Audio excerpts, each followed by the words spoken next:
Okay.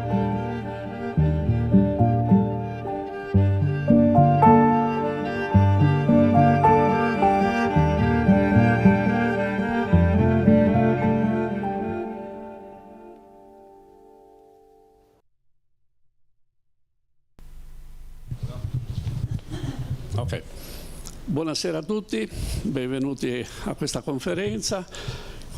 che sarà tenuta da un prestigioso rappresentante del mondo della sanità,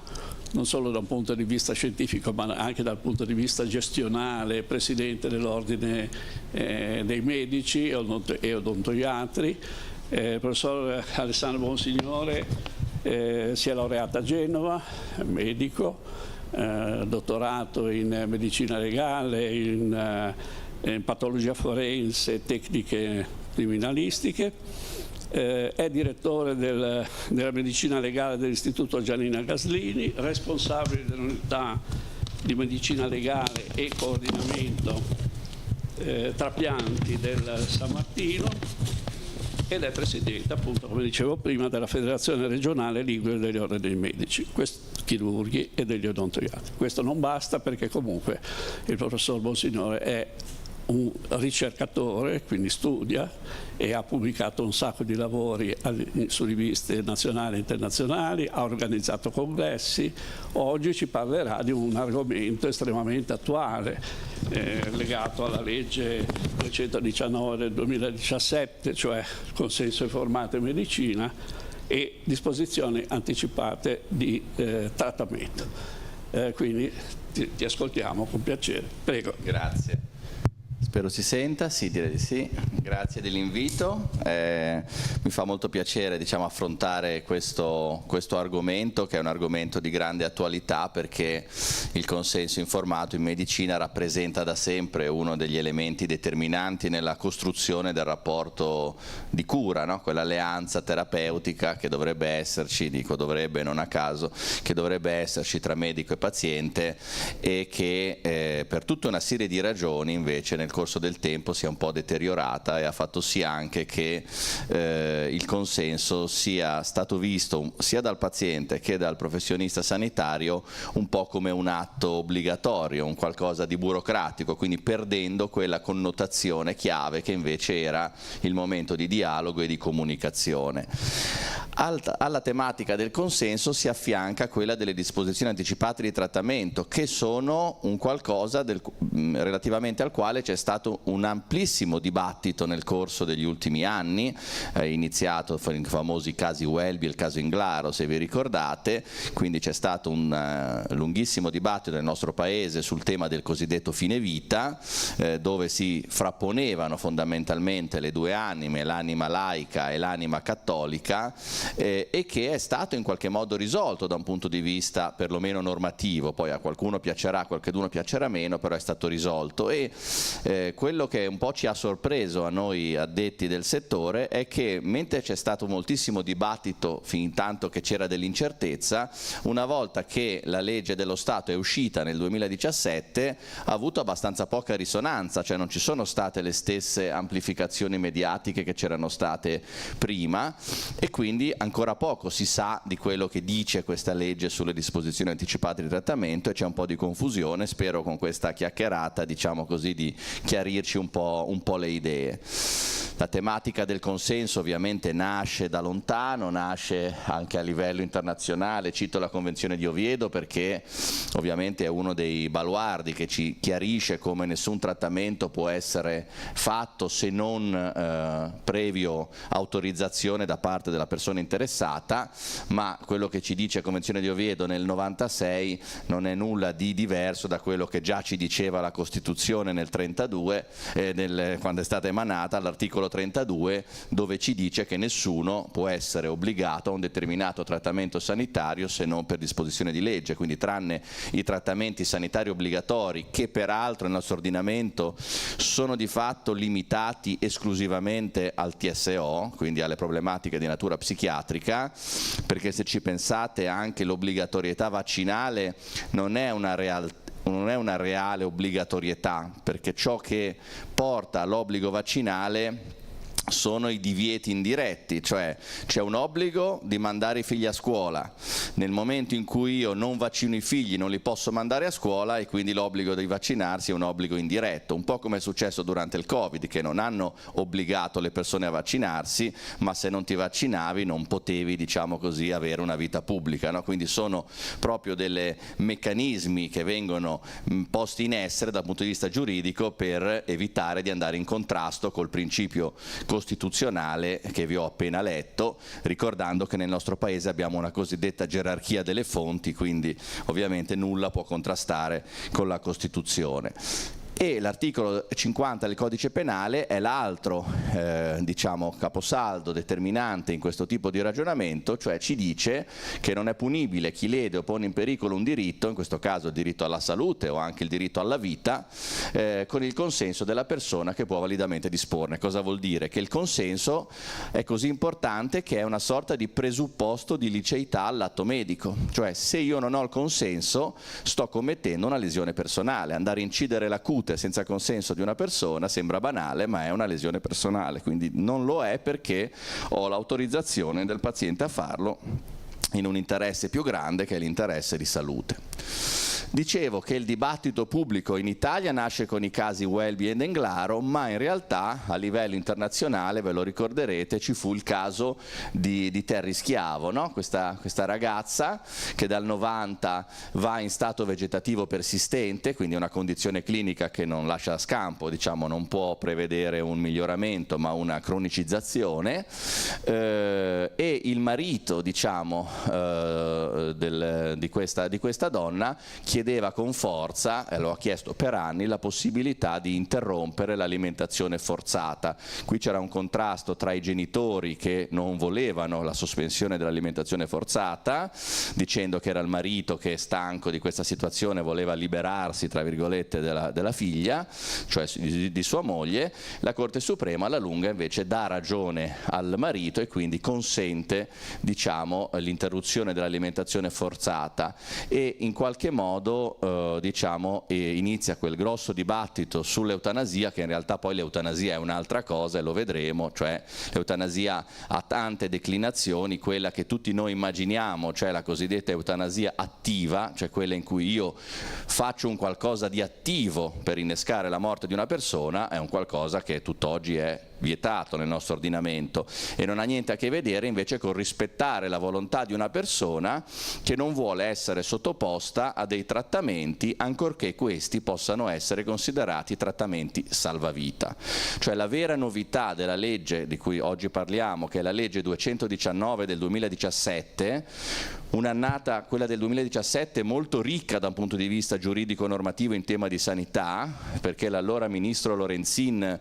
ha effettivamente guidato il governo a produrre moltissimi testi di legge su vari ambiti, perché nel 2017 è stata emanata, oltre che la legge 219-2017 di cui stiamo parlando sul consenso e sulle DAT, ma è stata emanata anche la legge 24-2017, meglio nota come legge Gelli-Bianco sulla responsabilità professionale medica, quella che oggi governa la responsabilità professionale medica. Nel 2017 è stato licenziato sono stati licenziati i nuovi LEA,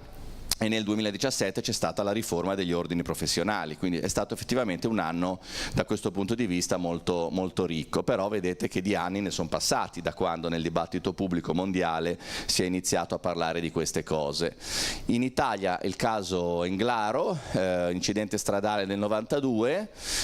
entra in stato vegetativo persistente, quindi molto simile al caso di Terry Schiavo, e nel 2009 con un'azione, diciamo, piuttosto coraggiosa degli operatori sanitari che l'avevano in cura, si decide di interrompere la nutrizione artificiale, ma vi ricorderete anche che i medici che hanno fatto questo sono stati rinviati a giudizio per omicidio del consenziente, quindi diciamo c'è stato un procedimento giudiziario perché nel 2009 interrompere un'alimentazione forzata voleva dire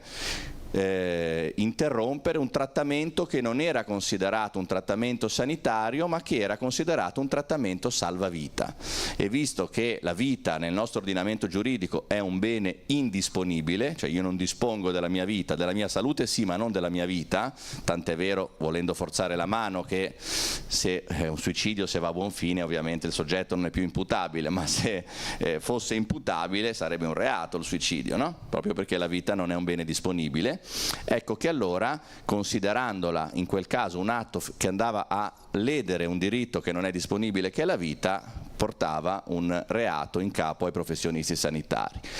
Il caso, devo dirvi anche che in realtà nella situazione di Eluana Englaro nemmeno la legge attuale ci avrebbe però chiarito cosa fare, perché Eluana non aveva rilasciato disposizioni anticipate di trattamento, quindi noi avremmo avuto difficoltà a ricostruire quella che era la volontà di Eluana, e quindi forse nel suo caso la legge attuale non ci avrebbe aiutato del tutto, mentre avrebbe certamente consentito di sciogliere ogni riserva con decisione sul caso Welby. Welby invece era in una condizione differente, lui aveva un respiratore che lo teneva in vita, ma lui era cosciente, lui con gli occhi comunicava, quindi era una persona vigile, capace, che chiedeva che gli fosse staccato il respiratore, e nessuno lo faceva perché dicevano non possiamo farlo anche se tu ce lo stai chiedendo. Questa legge invece ci dice oggi che se io autorizzo la sospensione di nutrizione, idratazione, respirazione artificiale, devo essere in qualche modo assecondato, cioè nessuno può arrogarsi il diritto di dire che io non posso avere quello che sto chiedendo, e lo posso fare anche in una situazione di pieno benessere, quindi non solo come nel caso Welby in cogenza della situazione di salute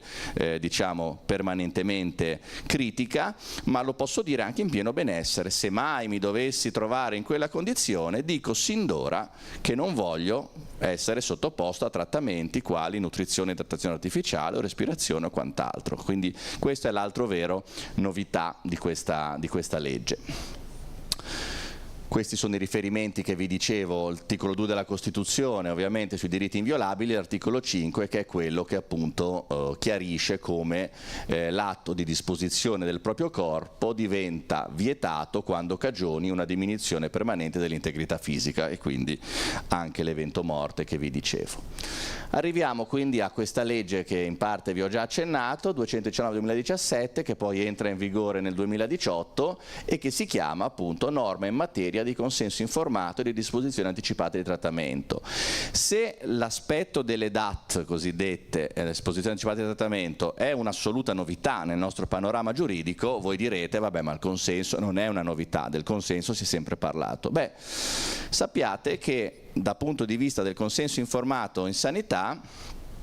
non c'era mai stata una norma scritta, una cosiddetta norma positiva come viene chiamata, no? Cioè un testo di legge, e quindi era uno di quegli argomenti che faceva trasformare il nostro ordinamento giuridico da un ordinamento di cosiddetta legge civile, da civil law, a un sistema di common law, cioè tutte le volte che si parlava di consenso si andava a vedere quali erano state le precedenti pronunce giurisprudenziali, abitualmente la Corte di Cassazione, come si era pronunciata nell'andare a dare delle linee guida operative relativamente appunto a come ci si doveva comportare sul tema del consenso. Questo è significativo perché quindi a seconda diciamo del momento storico potevano esserci orientamenti più diciamo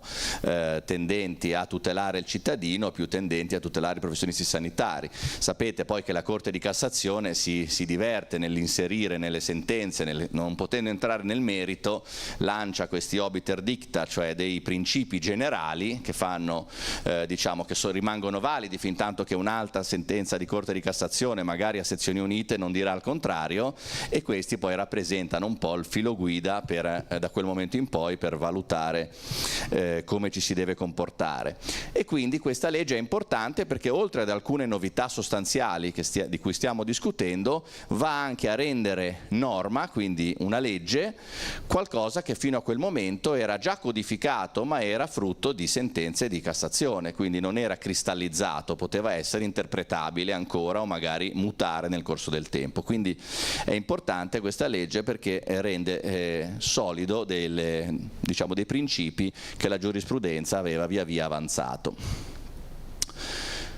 il primo comma dell'articolo 1, quindi la legge si sviluppa proprio immaginando un percorso, quindi si parte dal consenso informato, si affronta la tematica dei minori, poi si affronta la pianificazione condivisa delle cure e le disposizioni anticipate di trattamento. Sul consenso dice delle cose, dicevo, già note. Il comma 1 non è altro che la copiatura, diciamo così, della nostra Costituzione.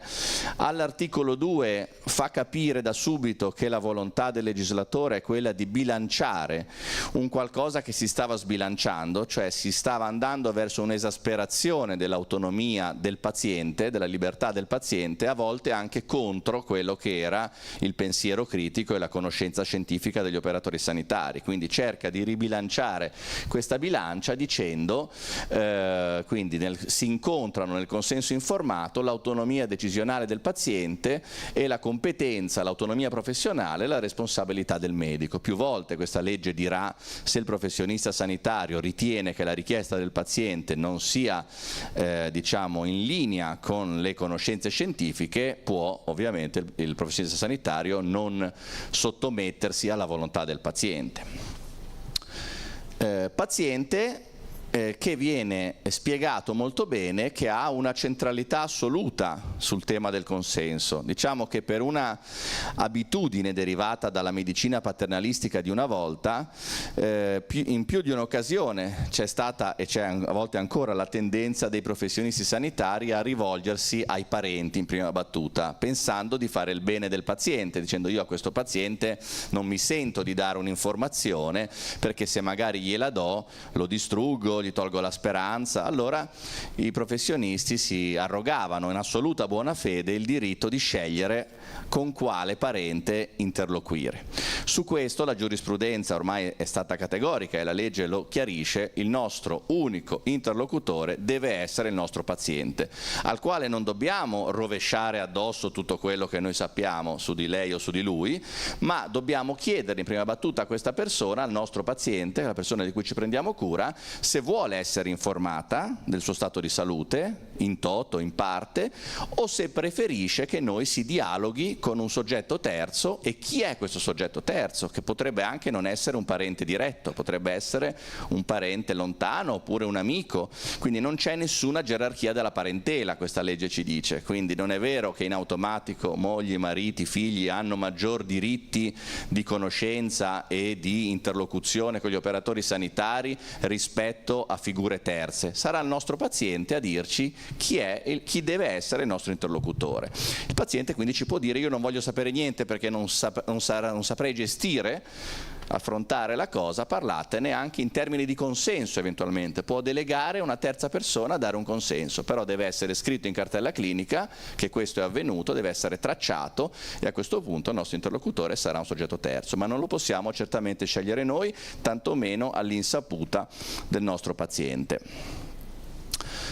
Ancora ci dice che è possibile, e questo è stato oggetto di grande dibattito mediatico, perché si è detto ecco è la fine del rapporto medico-paziente, siamo arrivati ad un sistema all'americana dove il sistema assicurativo ha vinto. Perché alcuni hanno detto questo? Perché vedete che c'è scritto, faccio il puntatore forse? No, non c'è?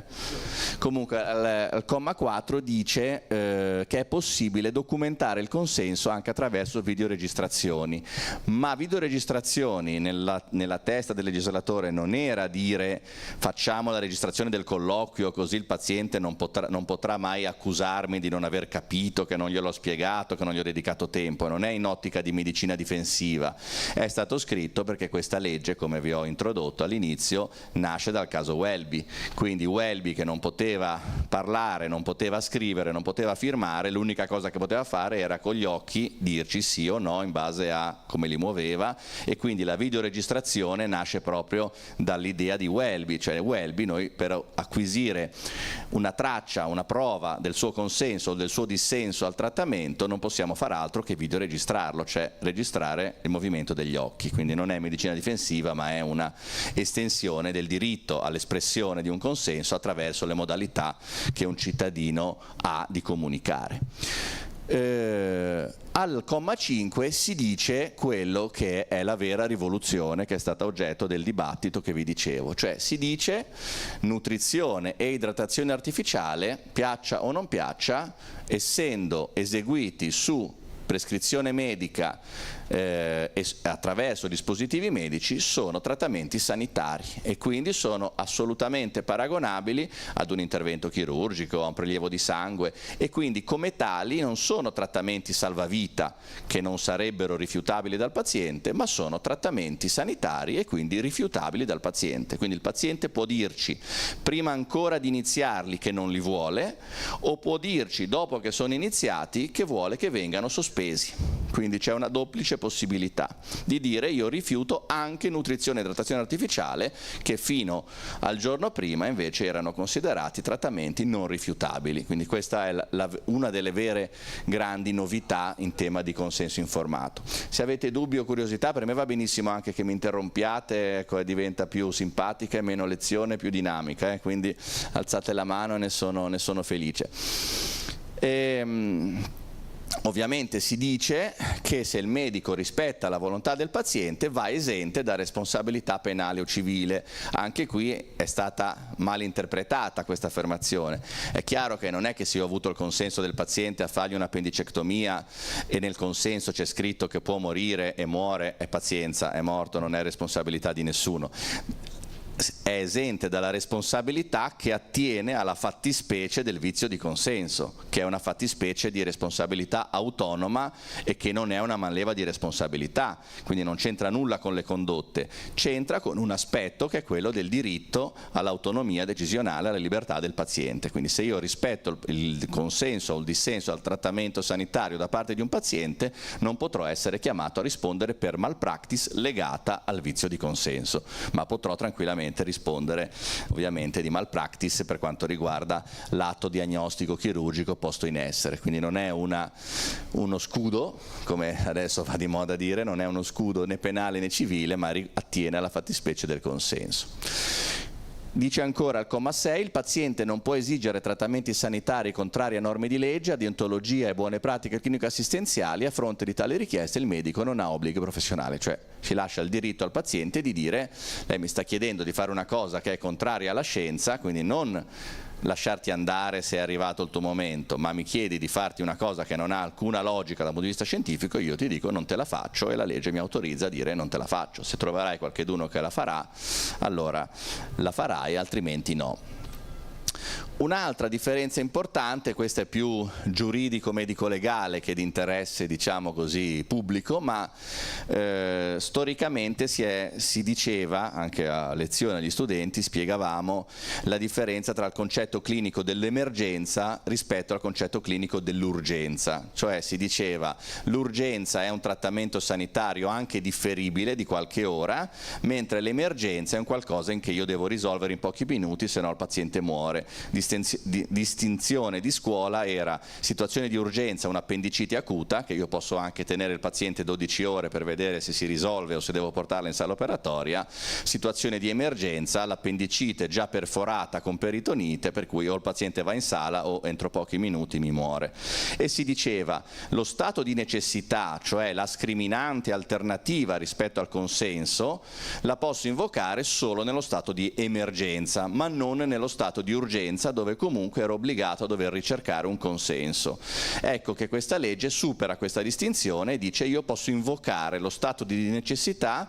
quindi non ho strettamente l'esigenza di andare a ricercare un consenso, anche nelle condizioni di mera urgenza. È chiaro che però se il paziente è vigile anche in una situazione di urgenza o di emergenza, è vigile e mi rifiuta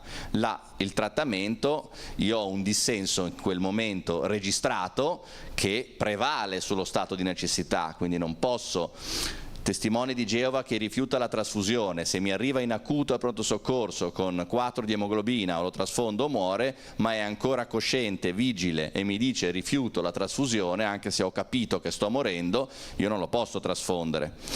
Se invece mi arriva già scioccato e io scopro magari dopo che è testimone di Geova, io non mi devo preoccupare di informarmi se era testimone di Geova, io lo trasfondo perché non ho elementi per dire che ci sia in quel momento un dissenso e quindi posso invocare stato di necessità, e poi se scoprirò che era testimone di Geova non ho commesso nessuna violazione perché vigeva lo stato di necessità, appunto. Quindi diciamo, viene ampliata la possibilità di ricorrere allo stato di necessità.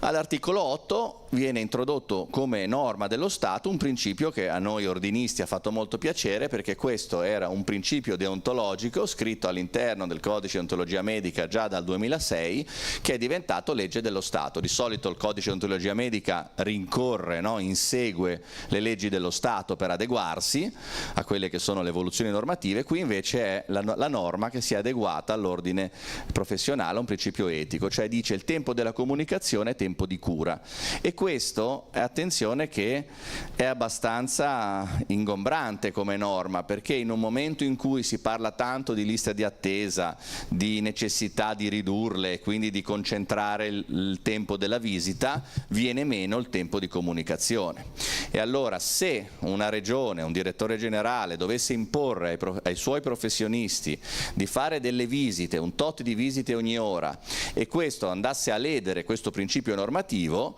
il professionista è tenuto a rifiutarsi di eseguire quella prestazione, perché oggi violerebbe non soltanto, tra virgolette, il codice deontologico, ma violerebbe anche una legge dello Stato. Quindi questo è diventato motivo di ricorso anche in ambito giuridico. C'è stato recentemente la pronuncia del TAR del Lazio che ha accolto il ricorso degli specialisti ambulatoriali del Lazio, che di fronte all'imposizione di un determinato tempario hanno detto: questo tempario, cioè fare una visita ogni 7 minuti, è incompatibile con la possibilità di dialogare col paziente. E quindi il TAR ha dato ragione proprio in virtù di questa norma, dicendo non è possibile, i tempari vanno abrogati. Poi è chiaro che bisognerà trovare un bilanciamento tra le liste d'attesa e questo aspetto, però vedete quanto questa legge miri a ridare peso, ridare valore a quell'oralità, a quella comunicazione che è imprescindibile nel rapporto medico-paziente. Viene detto anche che bisogna fare formazione su questi argomenti, quindi sia nel personale sanitario sia a livello anche di comunicazione generale. All'articolo 2 si affronta quello che per lunghi anni è stato chiamato il tema dell'accanimento terapeutico, che adesso ha visto la luce sotto questo termine di divieto di ostinazione irragionevole nelle cure e dignità nella fase finale della vita. E quindi si introduce un altro aspetto che è stato, diciamo, oggetto di lungo dibattito. Sapete che in Italia era il paese dove si somministrava meno morfina in assoluto, perché si era sparsa un po' una fake news, perché era un dato antiscientifico, che la morfina fosse un acceleratore del processo di morte, che quindi chi veniva sottoposto a dosaggi di morfina, ovviamente a range terapeutici, non a dosi letali perché altrimenti è un altro discorso, ma a dosaggio terapeutico, avrebbe accelerato il processo di morte. Questo era sconfessato da tutte le pubblicazioni scientifiche, però nel nostro paese c'era questa cultura. Bene, questa legge chiarisce che l'utilizzo della morfina e della sedazione palliativa profonda continua non solo è possibile, ma anzi deve essere posto in essere in tutti i casi in cui la sofferenza del paziente in una condizione cronica irreversibile è tale per cui alleviare quelle sofferenze diventa non solo un diritto ma un dovere. Quindi vedete in quanti punti questa legge è andata ad incidere, no? Su aspetti che per anni ci siamo trascinati anche come retaggi culturali. L'articolo 3 affronta il tema del minore di incapace, intanto ribadisce anche questo un concetto di evoluzione giurisprudenziale, no? Chi di voi conosce, senz'altro tutti conoscete il nostro codice, nel nostro codice penale si parla di patria potestà, quindi per moltissimi anni chi decideva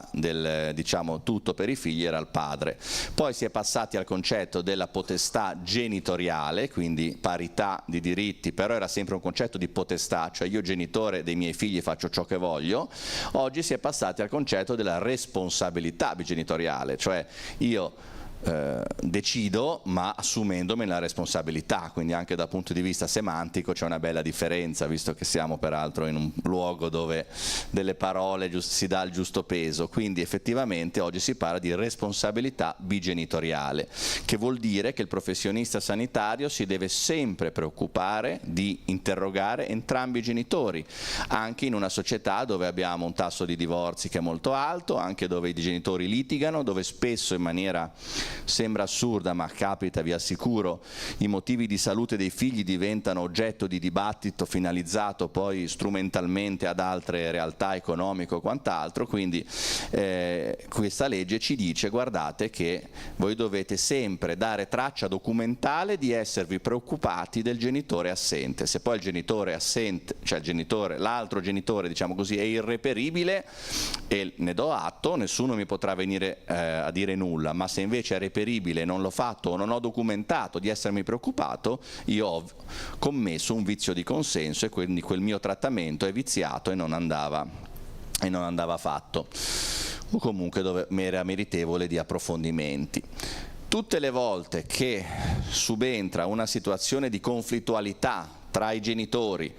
o tra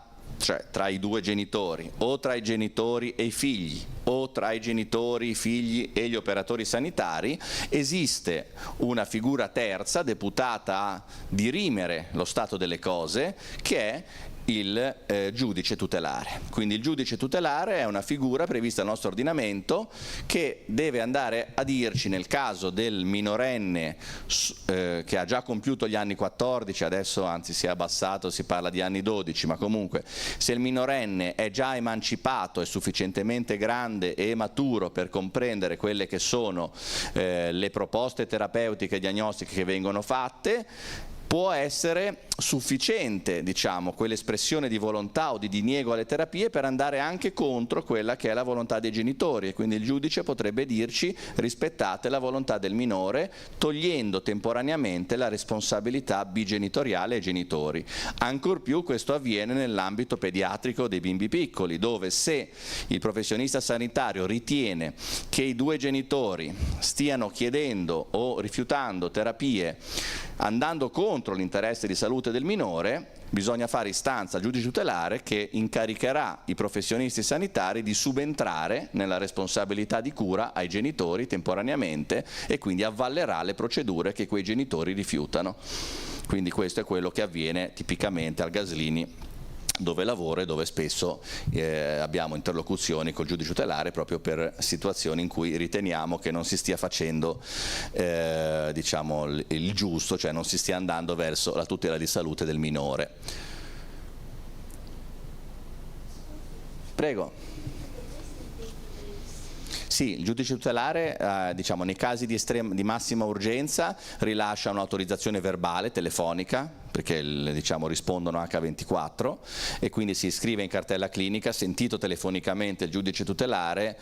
dice di procedere con il trattamento proposto dai sanitari anche contro il parere dei genitori. Poi nei giorni successivi arriverà la formalizzazione scritta, però sapete che ciò che viene scritto in cartella clinica fa fede, è un atto pubblico, quindi fa fede fino a querela di falso, e quindi una volta che io ho scritto di una telefonata intercorsa, peraltro registrata, perché passando tramite i canali interni degli ospedali tutte le telefonate sono registrate, ecco che io ho assolutamente la possibilità in via d'urgenza di procedere con la procedura.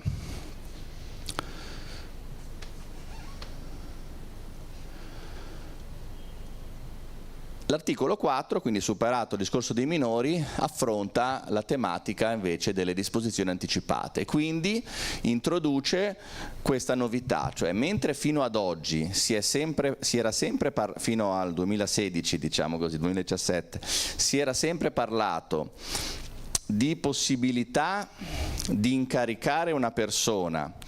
di tutelare i miei diritti e le mie volontà soltanto in cogenza di uno stato di malattia, e quindi quel famoso giudice tutelare che abbiamo appena nominato, ad esempio, poteva e può tuttora nominare un amministratore di sostegno, quindi una forma di tutela più blanda rispetto alla tutela e alla curatela, quindi al tutore o al curatore, ma lo poteva nominare e lo può nominare soltanto se lo stato di alterazione psicofisica che necessita l'affiancamento a quella persona di un amministratore di sostegno è già presente. La vera novità di questa norma è che invece introduce la possibilità di nominare una figura che giustamente viene chiamata in modo diverso per non creare confusione, che è il fiduciario, che io posso nominare ora per allora, cioè oggi in assenza di uno stato di malattia, immaginando uno stato di malattia futuro che speriamo non si verifichi mai, ma se si dovesse mai verificare io ti dico già chi sarà l'interlocutore di riferimento, cioè il fiduciario. E quindi quel fiduciario è una sorta di amministratore di sostegno anticipato, cioè che io posso autonominarmi quando voglio in uno stato di pieno benessere. E quindi questo è assolutamente importante. Ovviamente, diciamo, uno degli aspetti un po' critici di questa norma sulle DAT, che oltre, come vi dicevo, a non essere state sufficientemente pubblicizzate quando sono diventate legge, è che le modalità sono state molteplici. Per cercare di aiutare i cittadini a esprimersi sulle proprie volontà non è stato dato un binario unico, ma sono state aperte le possibilità di registrare le DAT un po' in tutti i modi, quindi io potevo andare da un notaio di fiducia, potevo andare al comune di residenza, al comune dove ero in vacanza, dal medico di medicina generale, scriverle e tenerle in un cassetto. E non solo c'era questa pletora di possibilità, e c'è tuttora questa pletora di possibilità di registrazione delle DAT, ma non è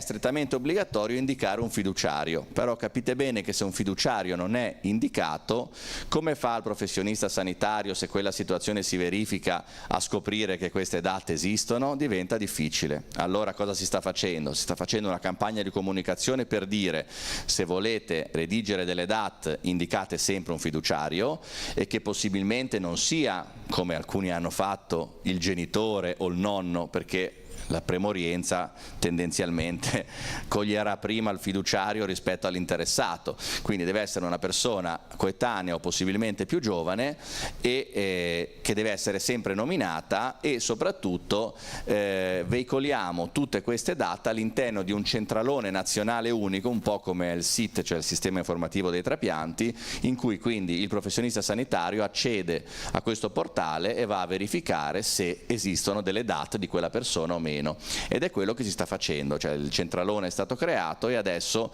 si sta chiedendo a tutti i notai, a tutti i comuni di far confluire all'interno di questo centralone tutte le DAT che sono state rilasciate nel corso di questi anni o mesi da quando è stata licenziata la legge. Ovviamente l'incarico di fiduciario può essere revocato, così come possono essere anche completamente modificate le DAT, così come se io nel momento in cui si verifica quella situazione che non ritenevo compatibile con la mia idea di vita, e poi nel momento in cui mi ci trovo e sono ancora cosciente, Welby maniera, mettiamo che Welby avesse detto: se mi trovo in quella condizione lasciatemi morire, poi ci si trova e dice no, io voglio continuare a vivere, ovviamente quel consenso attuale o quel dissenso attuale supera le DAT, quindi le DAT vengono cancellate, quindi se c'è una cogenza, un'attualità di un consenso o di un dissenso, quello prevale su qualsiasi DAT rilasciata. Se ci sono più DAT rilasciate, vige l'ultima in ordine temporale, un po' come il testamento, voglio dire. Di fatto è un testamento biologico, infatti alcuni lo hanno anche chiamato testamento biologico.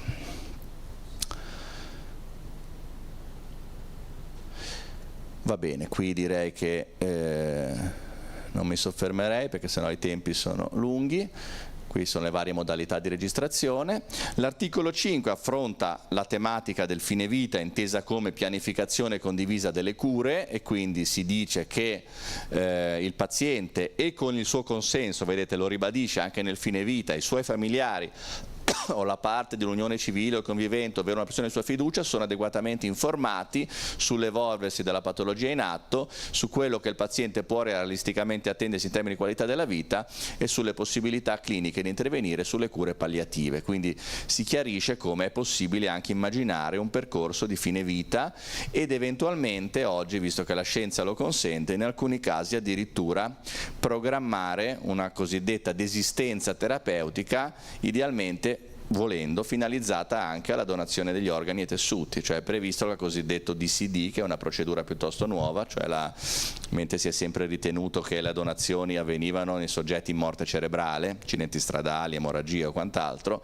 Oggi è possibile, grazie all'evoluzione della scienza, donare gli organi anche a cuore fermo, quindi in caso di desistenza terapeutica, se il paziente decide di donare, un tempo i suoi organi non avrebbero potuto essere donati perché quella morte cardiaca non consentiva di perfondere gli organi e quindi non c'era più vitalità del tessuto, invece adesso con le macchine da perfusione è possibile mantenere gli organi vitali anche se la persona è deceduta, e questo consente anche di fare delle donazioni, e devo dire che a livello mondiale le donazioni da DCD, cioè da cuore fermo, stanno superando le donazioni da morte encefalica, anche perché le morti encefaliche si stanno fortunatamente riducendo molto, perché con tutte, diciamo, le misure anti-incidenti stradali si stanno riducendo di molto le morti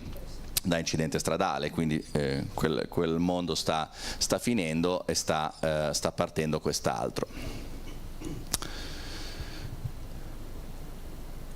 Questo è un qualcosa che abbiamo fatto a livello di comunicativo, nel senso che come ordini dei medici ci siamo preoccupati di spiegare ai cittadini che cosa fossero le disposizioni anticipate di trattamento, e abbiamo prodotto una guida informativa in cui abbiamo spiegato, che è consultabile online, dove spieghiamo che cosa sono, a che cosa servono, e abbiamo anche ipotizzato uno schema, diciamo, di stesura di DAT che sia facilmente fruibile poi dagli operatori sanitari, perché altrimenti si rischia che siano delle DAT magari incomplete o non chiare, che poi possano lasciare il dubbio interpretativo e quindi poi non essere realmente rispettose della volontà della persona, e quindi ci siamo permessi di dare una serie di indicazioni su quelle che possono essere delle linee guida nella stesura di queste DAT, ivi compresa soprattutto l'indicazione del fiduciario, che come vi dicevo è imprescindibile, perché deve essere la persona che nel momento in cui la situazione si verifica ci dice, se non fosse magari ancora caricata in questo centralone la DAT, ci dice: guardate, ci sono le DAT e ve ne produco copia. Quindi il ruolo del fiduciario è assolutamente essenziale. Quando è uscita questa legge si è venuto a creare un cortocircuito tra la norma dello Stato e il codice deontologico, perché il codice deontologico nostro ad oggi è fermo al 2014, quindi è antecedente al 2017, e quindi, basandosi a sua volta al codice deontologico sul principio ippocratico che dice che io giuro di non compiere mai atti finalizzati a provocare la morte del paziente e di non accanirmi dal punto di vista terapeutico, ma soprattutto è il primo aspetto che ci ha preoccupato, ci saremmo trovati, in virtù del codice, ripeto, attualmente in vigore, a dover sanzionare professionisti sanitari che nel rispetto della legge avessero interrotto la nutrizione o l'idratazione artificiale, perché sarebbe stato un atto sanitario finalizzato a provocare la morte, perché è chiaro che se io stacco il respiratore o non alimento, non idrato una persona, ne provoco la morte. Quindi ci saremmo trovati a dover radiare professionisti che invece non facevano altro che rispettare la legge. E quindi adesso ci arriviamo a che tipo di correttivo abbiamo posto in essere, in attesa che speriamo nel 2026 venga licenziato il codice di deontologia medica. Storicamente i codici di deontologia vengono rinnovati ogni 8 anni, qui siamo sensibilmente in ritardo perché ne sono già passati 12, in anni in cui peraltro ci sono state parecchie evoluzioni normative e sociali e culturali, quindi davvero è un po' anacronistico. Però vi ho portato solo qualche articolo per farvi vedere come su alcune cose invece è stato anticipatorio, no? Questa è la famosa frase: il tempo di comunicazione quale tempo di cura, l'articolo 20 che la legge ha tradotto poi in norma dello Stato. E ci tengo a sottolineare come anche il codice ontologico, come la legge, sottolineano costantemente come, a differenza di quello che si pensi, consenso e dissenso al trattamento sanitario hanno esattamente le stesse caratteristiche, le stesse, gli stessi requisiti. Perché dico questo? Perché invece nell'inconscio del professionista sanitario non hanno questa pari dignità. Vi faccio un esempio pratico. Capita spesso di pazienti che stanno ricoverati in ospedale per tanto tempo e accettano consapevolmente e con gratitudine e in alleanza terapeutica col professionista sanitario accettano tutto quello che gli viene proposto. Oggi facciamo la TAC, domani facciamo la risonanza, domani la operiamo, dopodomani facciamo la fisioterapia. Poi un bel giorno il paziente dice no, io oggi la risonanza non la voglio fare. A questo punto secondo voi cosa succede? Uno dovrebbe dire va bene, oggi la risonanza non la facciamo. No, chiamano il medico legale in consulenza dicendo senti buon signore, c'è questo paziente che non vuole fare la risonanza, vieni un attimo a vederlo perché se è incapace di autodeterminarsi questo suo dissenso non vale e allora lo sottoponiamo alla risonanza perché quel dissenso non è valido. Allora io sempre dico vabbè ma scusate da quanto è ricoverato? Da 20 giorni, benissimo, ma se adesso io vengo, voi siete posti il problema oggi perché è il primo no che vi dice, se adesso io vengo e effettivamente constato che quel paziente non è capace di autodeterminarsi perché ha un'alterazione dello stato di coscienza piuttosto che problematica psichica, piuttosto che problematica proprio organica e ti scrivo che è incapace, tutti i sì che hai ottenuto nei giorni precedenti erano tutti invalidi, quindi o riusciamo a documentare che nella notte ha avuto un ictus o ha avuto un problema clinico per cui è diventato incapace nella notte, oppure se io vengo a certificare che è diventato incapace perché ha detto un no, tutti i sì precedenti sono vizi di consenso. Quindi attenzione a non dare per scontato che una negazione o un rifiuto del paziente sia frutto di incapacità, mentre se dice sì è sempre capace. I requisiti sono gli stessi, quindi un consenso è valido tanto quanto un dissenso, quindi dobbiamo sempre valutare se un paziente è capace o meno di autodeterminarsi. Sì. Le domande bisogna fare col microfono perché c'è la legislazione e va in diretta tutto. Riguardo a questa tematica, all'ingresso del ricovero non si firma già un consenso informato che lascia i medici del reparto, li lascia liberi di una sequenza di esami in base alla necessità? Allora questo è un qualcosa che adesso sono passato veloce, non l'ho focalizzato, ma una delle novità, grazie per la domanda perché mi consente di approfondirlo che non l'ho detto, una delle novità di questa legge, che anche qui è stata interpretata in termini di medicina difensiva, è quella che questa legge ha per la prima volta introdotto l'obbligatorietà del consenso scritto per qualsiasi procedura. Fino all'emanazione di questa legge invece questo principio non c'era, perché si voleva valorizzare l'oralità del consenso e si temeva che rendere l'obbligatorietà di un consenso scritto potesse burocratizzare l'atto e far venire meno il dialogo. In realtà questa legge poi prende atto di un percorso di medicina difensiva che è quello che aveva già portato i professionisti sanitari ad acquisire un consenso scritto per qualsiasi procedura, ma fino a quel momento di fatto la legge non lo prevedeva, quindi fino al 2017 acquisire un consenso generale in linea di massima per qualsiasi procedura aveva una sua valenza giuridica. Da quando è uscita questa legge questo non vale più, quindi ogni procedura deve avere il suo specifico consenso, altrimenti si viene a creare un vulnus, nel senso che io non ho rispettato la normativa sul consenso informato, quindi deve esserci un consenso scritto per qualsiasi procedura che io vada ad eseguire. Prima del 2017 erano soltanto 5 le procedure che prevedevano un consenso espresso scritto, che erano procedure previste per leggi specifiche, che erano interruzione di gravidanza, procreazione medicalmente assistita, test dell'HIV, trasfusione di sangue ed emoderivati e sperimentazioni cliniche. Al di là di queste 5 condizioni anche un intervento molto invasivo, un intervento neurochirurgico, cardiochirurgico non prevedeva necessariamente un consenso scritto, poteva bastare un consenso generale. Poi per medicina difensiva invece si era già arrivati all'idea di far sottoscrivere tutto, però è un ragionamento di diversa natura, quindi oggi un consenso generale acquisito all'ingresso non basta, deve essere validato per ogni singola procedura che viene posta in essere. Questa è la differenza dell'emergenza-urgenza, l'abbiamo già detto. Ovviamente il consenso valorizza molto anche il rapporto con le altre professioni sanitarie, lo ricordo sempre, quindi oneri e onori per tutti, nel senso che oggi non c'è più una gerarchia come forse in passato c'era, oggi c'è una pari dignità, ma ci sono anche pari responsabilità, che è un messaggio che a volte sfugge. Un altro aspetto che va sanato nel codice deontologico è che ad esempio un aspetto banale, ma appunto la semantica ha il suo significato, si parla di dichiarazioni anticipate, quindi c'è un disallineamento tra il principio della dichiarazione e il principio della disposizione, perché la legge ha fatto una scelta chiara, a un certo punto si parlava dell'ipotesi di chiamarle direttive, poi si è pensato a dichiarazioni, oggi sono disposizioni, cioè io dispongo di un qualcosa che è diverso dal dichiaro una volontà, cioè io te lo impongo in qualche modo, no? Dispongo un qualcosa, quindi anche su questo il codice dovrà allinearsi. Ma il problema grosso, tornando a quello che dicevo all'inizio, è che si era posta la criticità di dover sospendere o radiare professionisti che nel rispetto della legge sospendevano nutrizione e idratazione, e quindi siamo andati a, vedete l'articolo 17 soprattutto, che dice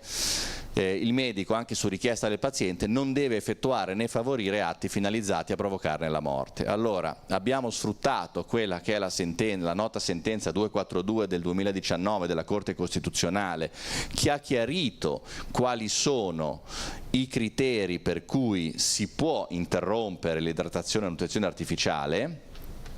e ci dice, ve la leggiamo perché questa è paradigmatica ed è quindi l'indirizzo applicativo che noi abbiamo dato nelle more che venga licenziato il nuovo codice di deontologia medica all'interpretazione dell'articolo 17, che è quello che dice che non possiamo come sanitari provocare la morte del paziente, e dice: la libera scelta del medico di agevolare sulla base del principio di autodeterminazione dell'individuo il proposito di suicidio autonomamente e liberamente formatosi da parte di una persona tenuta in vita da trattamenti di sostegno vitale, primo requisito, affetta da una patologia irreversibile, secondo requisito, fonte di sofferenze fisiche o psicologiche intollerabili, terzo requisito, e quarto, che sia pienamente capace di prendere decisioni libere e consapevoli, quindi consenso o disposizioni anticipate di trattamento date in epoca in cui era capace, va sempre valutata caso per caso e comporta, qualora sussistano tutti gli elementi sopraindicati, la non punibilità del medico dal punto di vista disciplinare. Quindi abbiamo preso, attinto dai principi costituzionali, e li abbiamo applicati nell'interpretazione della norma sull'articolo 17. Ovviamente restano tuttora vigenti nel nostro ordinamento giuridico tutta una serie di reati, che sono questi che vi ho proiettato, tra cui l'omicidio del consenziente e l'istigazione all'aiuto al suicidio, quindi dobbiamo stare attenti a non travalicare poi dalla libertà di autonomia del paziente ad un atto invece attivo commissivo che invece è ancora vietato. E qui cito il glossario che citavo all'inizio: l'eutanasia, come tutti o i più diciamo hanno in testa, è il primo esempio, cioè l'eutanasia attiva diretta, cioè quando il decesso è provocato tramite la somministrazione di farmaci che inducono alla morte, l'iniezione letale, no? Questo nel nostro ordinamento è vietato e penso che lo rimarrà ancora a lungo, poi non si sa mai, ma credo che non ci sia volontà di andare in questa direzione. Altre possibilità sono l'eutanasia attiva indiretta, quando si utilizzano mezzi per alleviare la sofferenza, tipo un uso però eccessivo di morfina come effetto secondario può diminuire il tempo di vita. Questo anche è un qualcosa che nel nostro ordinamento è ancora vietato, perché è sempre un atto commissivo finalizzato ad accelerare o a determinare la morte. Questo oggi è ancora vietato. Quella invece passiva è autorizzata, è quello che vi raccontavo, cioè l'atto di interruzione sulla base di una volontà del paziente. Poi ci sono altri esempi, ma andiamo avanti. Se non l'aveste letto, vi invito a leggere questo testo molto, molto bello, secondo me, del Comitato Nazionale per la Bioetica, dove si parla del suicidio medicalmente assistito, perché in una maniera molto articolata e mi sembra, direi, anche oggettiva, mette sul piatto tutte le tesi a favore del sì e a favore del no, quindi le tesi più laiche, le tesi più cattoliche, le mette insieme e arriva fondamentalmente a dare delle spiegazioni del perché lo Stato italiano è andato in una certa direzione che il CNB ha ritenuto condivisibile, perché nel lungo iter parlamentare ovviamente il parere del Comitato Nazionale per la Bioetica è stato oggetto di grande dibattito. Io stesso sono stato ascoltato 2 volte su questa tematica, perché volevano avere delle consulenze da parte di professionisti di varie di varie specialità, anestesisti rianimatori, nel mio caso medico-legali, e quindi ci sono stati diversi interlocutori che hanno portato a rilasciare questo documento. Questi sono i paesi dove è oggi lecita invece l'eutanasia attiva, quindi quella l'iniezione letale, per intenderci. Vedete, non vi stupisce sicuramente il Benelux cosiddetto, quindi Paesi Bassi, Belgio e Lussemburgo, Colombia, Canada. A me hanno stupito abbastanza Spagna e Portogallo, perché sono due paesi a forte impronta cattolica che però hanno legiferato, rispettivamente la Spagna nel 2021 e il Portogallo proprio recentemente, la possibilità dell'iniezione letale, quindi quella che spesso si sente dire, e non ho citato la Svizzera perché è la più nota, ecco. Questo è stato la battaglia più recente che vi ricorderete, no? Del cosiddetto DJ Fabo, e una delle battaglie portate avanti era quella per abrogare, nell'ottica proprio di portare anche l'Italia a legiferare a favore dell'eutanasia attiva, è stato il tentativo portato avanti di andare ad abrogare l'articolo 579 del Codice Penale, che era l'omicidio del consenziente, ma su questo la Corte Costituzionale ha detto che non è possibile modificare quell'articolo perché comprometterebbe quel livello minimo di tutela della vita richiesto dalla Costituzione. Quindi la Corte Costituzionale ha detto: in Italia ad oggi o cambiamo la Costituzione oppure l'eutanasia attiva non è considerabile accettata, ecco, non può essere oggetto di legiferazione. Spero di essere stato abbastanza nei tempi e se avete delle domande sono qui apposta. Grazie. Grazie professor Rossignore per queste informazioni che immagino non sempre conosciamo tutti molto bene. Sono due tematiche, un complesso di tematiche estremamente delicate. Mi sembra che comunque il ruolo del medico sia comunque determinante e decisivo, diciamo, al di là del avere un fiduciario, eccetera. Bene, ci sono domande? Adesso potete scatenare. Volevo sapere se negli ultimi anni è stato fatto un sondaggio a livello di opinione pubblica sul suicidio assistito in Italia, com'è la tendenza, se sono più favorevoli o più contrari. Lo dico perché io sono iscritto all'associazione Luca Coscioni da 15 anni, quindi naturalmente si capisce qual è la mia idea. Mi sembra abbastanza grave che nel 2025 ci sia ancora qualcuno che rifiuta che una persona in libera coscienza decida della sua vita, della sua salute, e non possa farlo, deve andare in Svizzera o in altri stati, perché comunque in Italia è considerato un reato. Quando Cappato, a proposito del DJ Fabo, era stato denunciato e tutto, a me sembra una cosa antistorica, non so come dire, perché comunque se ci sono stati tanti progressi, ma questa è una cosa secondo me medievale, perché non ha nessunissimo senso che una persona lucida dice io non voglio stare 20 anni attaccato alle macchine, e purtroppo in Italia è costretto a starci invece. Lo trovo una cosa molto disumana anche. Sì. Quando si parla di un paese cattolico, ecco, questo lo trovo molto disumano. Lo dico da ateo e da laico. Certo. Beh, è chiaro che non mi risulta che ci siano sondaggi che dicano gli italiani come la pensano, soprattutto sondaggi che abbiano una valenza statisticamente significativa. Magari ci sono, ma non mi risultano. Detto questo, ogni opinione credo che possa essere sufficientemente motivata e plausibile in base a quelli che sono i propri orientamenti, ma la Corte Costituzionale, che credo in maniera molto oggettiva fa sempre una lettura delle cose, ha chiarito che la nostra Costituzione non consente questo tipo di approccio, e quindi ciò non esclude che si possa cambiare la Costituzione per rendere questo tipo di strada percorribile, ma ad oggi sarebbe anticostituzionale. Io non dico che sia giusto o sbagliato, ma questo ad oggi è lo stato delle cose. Ci sono alcuni paesi che avevano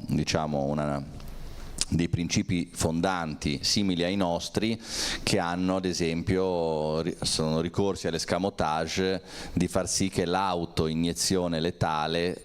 cioè che l'iniezione letale venga autosomministrata, però lì poi c'è il problema di chi te la prepara, che in qualche modo è correo rispetto al suicidio, quindi è un'istigazione al suicidio darti l'arma,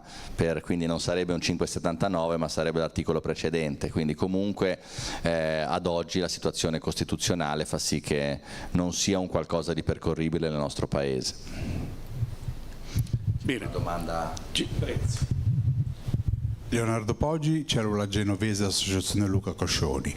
Esprimo apprezzamento per l'Accademia, per l'iniziativa e per la sua chiara relazione, con qualche piccola differenza di valutazioni. Due piccole domande. Una, come fare a venire a conoscenza che la nostra dichiarazione anticipata di trattamento sia messa in questo sistema centrale? Come farlo immediatamente, oggi stesso, a verificarlo? Seconda, l'Ordine dei Medici, se ho capito bene, è stato dato mandato ai medici di far venire a conoscenza delle disposizioni e di una modulistica online. Ora, no. Non ha detto, no, ho capito male. Abbiamo... Quindi nei vari uffici medici c'è la modulistica che una persona va in studio per scrivere? No, noi abbiamo pubblicato online su portali che sono pubblici, quindi consultabili da medici e da cittadini, da chiunque, sono caricate dei facsimile di quelle che noi riteniamo essere delle DAT che possono essere fruibili dagli operatori sanitari, che quindi ci possa essere una logica nel tipo di stesura, che poi non è niente di diverso da quello che hanno fatto pionieristicamente l'Associazione Luca Coscioni e altre, no? Quindi non è altro che un'iniziativa molto analoga a quelle che avete fatto voi, proprio per cercare però di dire ai professionisti sanitari: la legge 219/2017 impone a voi, impone a tutti noi di fare attività formativa non solo sui colleghi ma sulla cittadinanza, quindi dovete dirlo ai cittadini che c'è questa possibilità, e se i cittadini vi dicono vabbè ma come la scrivo, che cosa, ci sono dei parametri di riferimento, c'è un facsimile, allora loro sanno che sul sito dell'Ordine, almeno di Genova e di Imperia, c'è una modulistica che possono trovare, oppure potranno dire che esistono anche moduli che esulano dagli ordini professionali. È stato solo un servizio che è stato messo a disposizione. Forse sarebbe bene far trovare, forse non tutti i cittadini sono così alfabetizzati con l'informatica, forse far trovare nello studio medico direttamente il modulo, in modo tale che uno va nello studio medico e trova un modulo e lo prende. Noi abbiamo tentato, abbiamo trovato delle resistenze nei confronti di molti medici genovesi. E la prima domanda, per cortesia. La prima domanda, allora, i comuni adesso hanno un sistema automatizzato per cui tutte le DAT rilasciate nei comuni sono automaticamente confluiti nel portale. Esatto. Quindi se uno vuol verificare se la sua DAT è stata registrata, la cosa più facile è o chiedere alla persona dove noi l'abbiamo rilasciata se l'ha fatta confluire nel centralone, oppure andare in una struttura sanitaria pubblica o anche al medico di medicina generale che può avere accesso al database, alla banca dati, e chiedergli: guardi, risulta la mia DAT o non risulta? E se non risulta, a quel punto lì registrarla secondo quello che secondo me dovrebbe essere il canale unico, ma già la legge lo doveva prevedere: si deve rilasciare la DAT nel comune di residenza, quello doveva essere, la legge doveva uscire così. Poi pensando ingenuamente che lasciare un'ampia gamma di possibilità avrebbe facilitato i cittadini, invece ha complicato le cose nella reperibilità, così come è indispensabile che il fiduciario venga nominato, se no davvero si rischia di non avere la garanzia dell'interlocutore per gli operatori sanitari. Certo. Ci sono altre domande, altri chiarimenti, altre richieste? Ma direi che ci hai esposto in maniera molto chiara quella situazione attuale, quello che è vero che forse non sempre tutti noi siamo non sono neanche argomenti che uno a